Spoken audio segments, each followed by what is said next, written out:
Saturday night at 8 p.m. once meant everything to an entire generation, and most of us never realized how much we lost until it was already gone. There was a time when coming home from school on a Saturday felt different from every other day of the week. Nothing extraordinary had to happen. The simple fact that it was Saturday made everything feel lighter. The air itself seemed to carry a sense of promise. Back then there were no smartphones in our pockets. There were no streaming services waiting at our fingertips. You could not pull up any show at any moment on any device. If you missed something, it was gone, and you had to wait an entire week for another chance. That limitation shaped us in ways we are only now beginning to understand. As evening approached, the house came alive with familiar sounds and smells. Dinner cooking in the kitchen filled every room with warmth. You could hear pots and pans being moved around, dishes clinking as someone set the table, the bathroom faucet running as baths were prepared, siblings arguing over nothing important, a parent calling out to ask if homework was done. These were not special moments.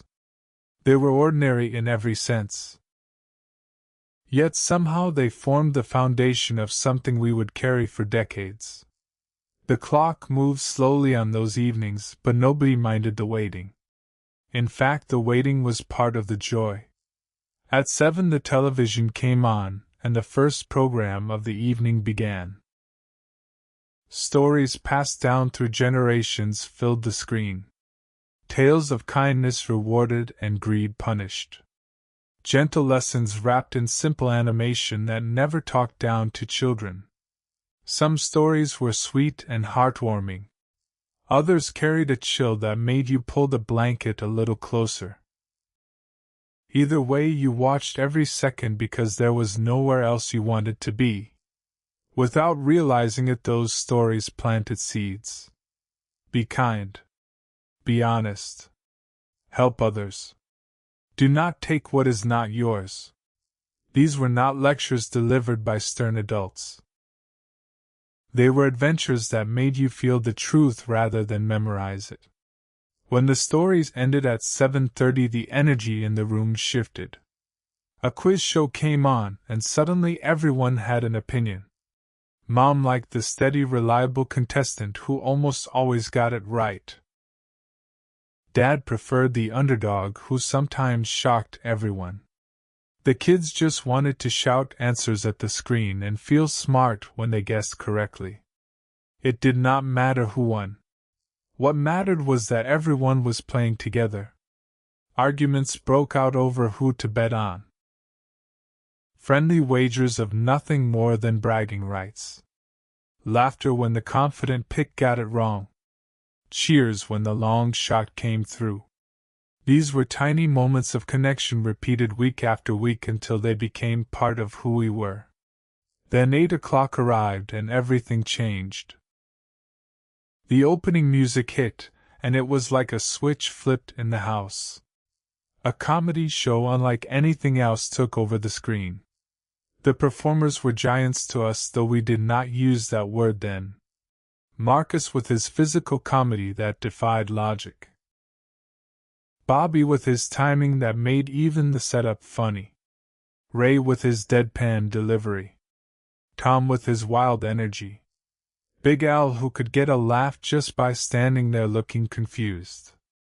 Every week brought something new. Skits that built anticipation until the punchline knocked you sideways. Physical gags that made milk come out of your nose if you were unlucky enough to be drinking.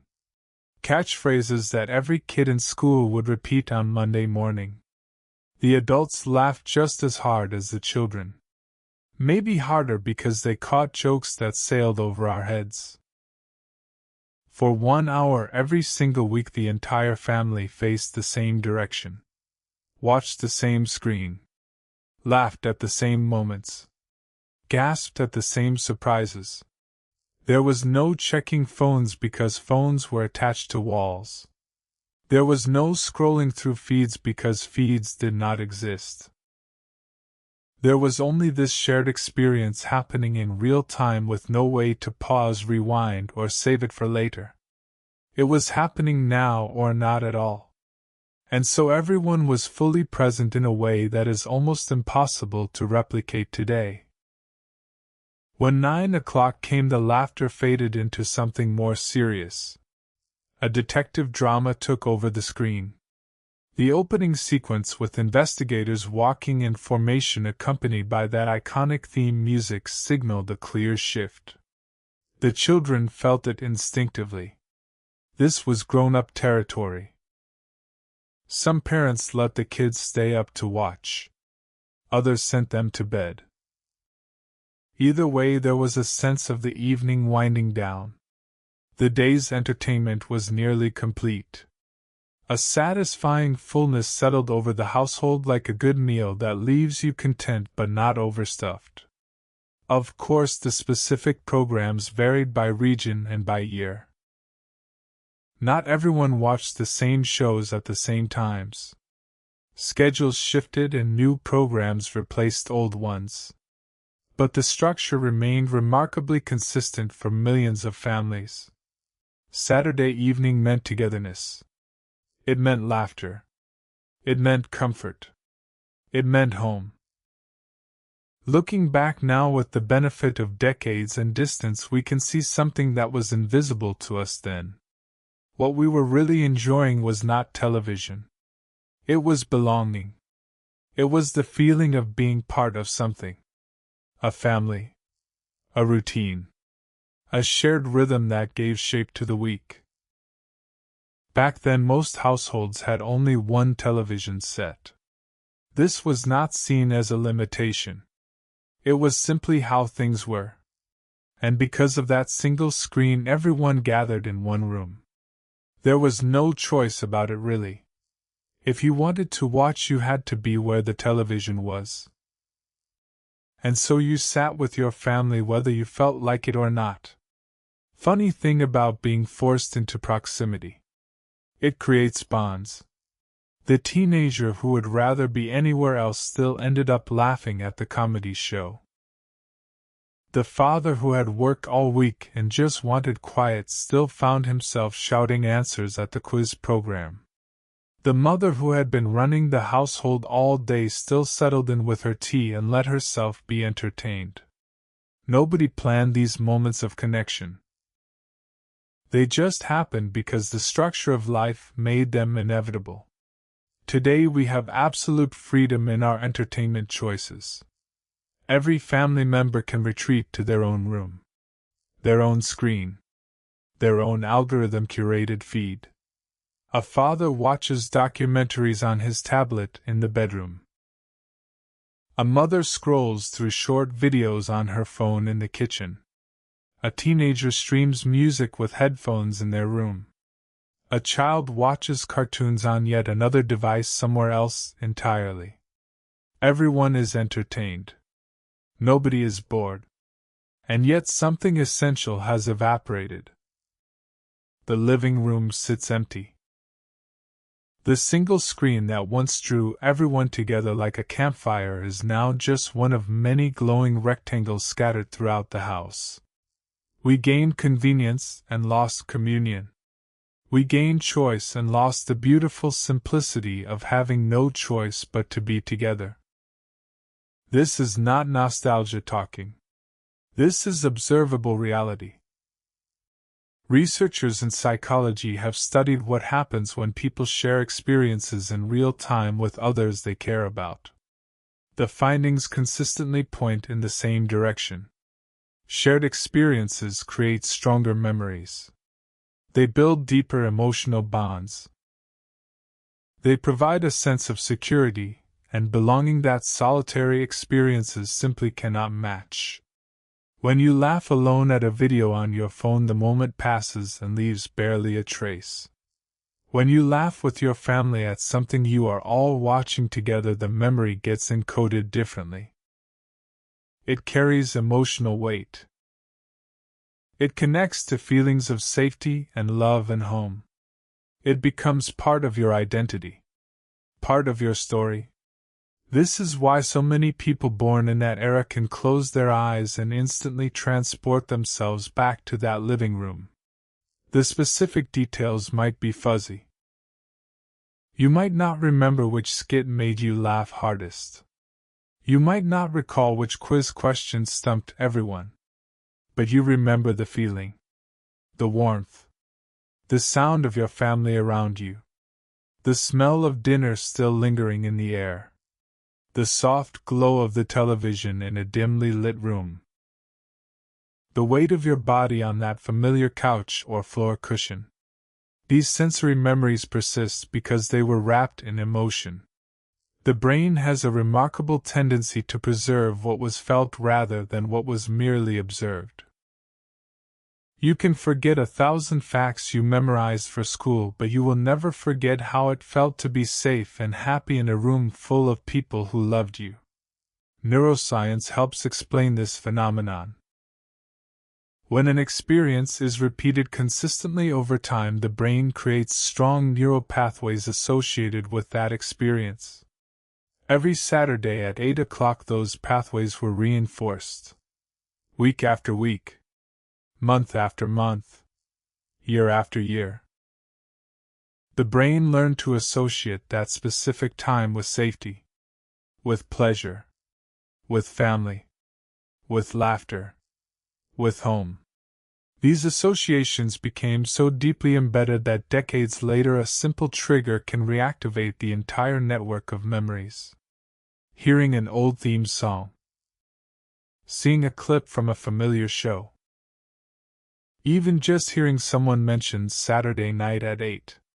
Suddenly the whole world of childhood comes rushing back. This is not weakness or sentimentality. It is biology. It is how the brain preserves what matters most. The repetition played a crucial role that we often underestimate. If those shows had aired at random times on random days, they would not have created such powerful memories. Imagine if the comedy show moved around the schedule constantly. 5 p.m. on Tuesday one week. 9 p.m. on Thursday the next. Monday afternoon the week after that. The unpredictability would have made it impossible to build anticipation. It would have prevented the ritualistic quality that made Saturday evenings so powerful. The fixed schedule was not just convenient. It was psychologically essential. It created what researchers might call a temporal landmark. A reliable marker in the flow of time that the mind could orient around. Just as physical landmarks help us navigate space, temporal landmarks help us navigate the week. Saturday at 8 was a beacon. Everything else in the week arranged itself in relation to it. Monday was far from Saturday. Wednesday meant halfway there. Friday meant tomorrow. This organizing principle gave the week structure and meaning. It gave children something to look forward to, and that anticipation itself was a source of happiness. Modern psychology has confirmed what most of us feel intuitively. Anticipation is a genuine component of happiness.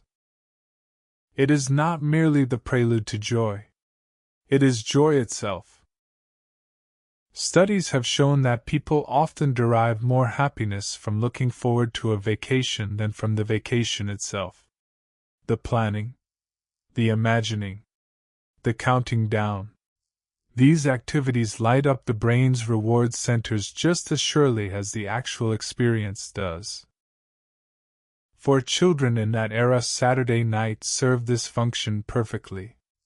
The week was structured around the approach of that magical evening. Every day brought it closer. Every night meant one less sleep until Saturday arrived. This gentle building of excitement gave ordinary weekdays a sense of purpose and direction. Today that structure has largely disappeared. Content is available instantly and endlessly. There is nothing to wait for because everything is already here. You want to watch something funny. It is available now. Right now. This very second. And the next funny thing is available immediately after that. And after that. And after that. Forever. The abundance is staggering. But abundance without structure creates a kind of emptiness. When everything is available all the time, nothing feels special. When there is no waiting, there is no anticipation. When there is no anticipation, one of life's most reliable sources of happiness simply vanishes. We scroll endlessly through infinite content and wonder why we feel vaguely unsatisfied. The answer might be simpler than we think. We have lost the rhythm, the pulse, the weekly heartbeat that once gave our lives shape and meaning. We have traded the deep satisfaction of one cherished hour for the shallow distraction of unlimited hours, and somewhere in that exchange we came out poorer. But this is not a story of despair. It is a story of understanding. Once we recognize what made those Saturday evenings so powerful, we can begin to recreate those conditions in our modern lives. We cannot go back in time. Nor should we want to. The past had its own problems and limitations that nostalgia conveniently erases. But we can take the principles that made those evenings meaningful and apply them intentionally to our current circumstances. The key elements were repetition and anticipation and shared experience and presence. None of these require a time machine. They require only awareness and a small amount of discipline. Consider creating a weekly ritual. It does not have to involve television at all. Perhaps every Saturday evening you watch one film that you have selected in advance. You do not scroll through options endlessly. You choose it earlier in the week and you look forward to it. Perhaps every Sunday morning you visit the same quiet cafe and read the newspaper with a good cup of coffee. Perhaps once a month you call an old friend at the same time on the same day. These small structures create exactly the same psychological benefits that Saturday night at 8 once provided. They give you something to anticipate. They create reliable markers in the flow of time. They tell your brain that good things come in rhythms and that patience is always rewarded. The brain does not require novelty to feel satisfied, despite what modern culture tells us. In fact, the brain often prefers familiarity. Returning to the same restaurant, walking the same path, reading in the same chair. These repeated experiences build comfort and contentment. They create what psychologists call a sense of coherence. A feeling that life makes sense. That it has pattern and meaning and reliability. This is especially important as we age. The world speeds up and changes constantly. New technologies emerge. Old certainties disappear. People we love are no longer with us. In the midst of all this change, having something reliable and predictable is not boring. It is anchoring. It is life-giving. It is what keeps us steady when everything else feels uncertain. For those born in that era, life has been anything but simple. Coming of age during times of tremendous economic and social change. Building careers in shifting industries. Raising families through cultural transformations that no one could have predicted. Caring for aging parents while simultaneously supporting growing children. The demands have been relentless, and the pace has never slowed. Many people in this generation have spent decades prioritizing others. Being responsible. Being reliable. Being the one everyone else depends on. In all that giving and striving and enduring, it is easy to lose track of what brings you personal peace. It is easy to forget that you deserve moments of simple contentment too. Remembering Saturday nights at 8 is not merely an exercise in nostalgia. It is a reminder. A gentle nudge from your own memory telling you that happiness does not require grand achievements or expensive experiences. It can be as simple as knowing that something good is coming, that you have something to look forward to, that tonight or tomorrow or next Saturday there will be a moment just for you. A moment when you can exhale and be at ease. When these memories surface, and they will because they are woven deep into the fabric of who you are, let them serve as instruction rather than merely as sentiment. Let them teach you what your younger self already knew instinctively. That life is best lived in rhythms. That waiting makes receiving sweeter. That being with people you love is its own reward. That you do not need much to be happy. Just enough. Just something to look forward to. Just someone to share it with. Just this moment right here where everything is exactly as it should be. The generation that grew up with those Saturday evenings carries something precious. A lived understanding that happiness is not about having unlimited options. It is about having meaningful moments. It is about presence. It is about connection. It is about the quiet confidence that comes from knowing exactly where you belong and exactly when the good part starts. That knowledge does not expire. It does not become irrelevant with age. If anything, it becomes more valuable as the years accumulate and the noise of modern life grows louder. In a world that constantly demands your attention and offers endless distractions, the ability to choose one thing and savor it fully is a genuine superpower. You learned it without trying. You learned it sitting on the floor of your family's living room waiting for the clock to strike 8. You learned it every single Saturday for years and years until it became part of you. So carry that forward. Not as a weight of loss for times gone by, but as a gift. A tool. A compass that always points toward what actually matters. Build your week around small joys. Protect your rituals. Share your time with people who make you feel at home. And whenever the world feels too fast or too loud or too much, remember that everything you need to know about happiness you already learned a long time ago on a Saturday night at 8 o'clock in a room full of laughter with the people you loved most in the world.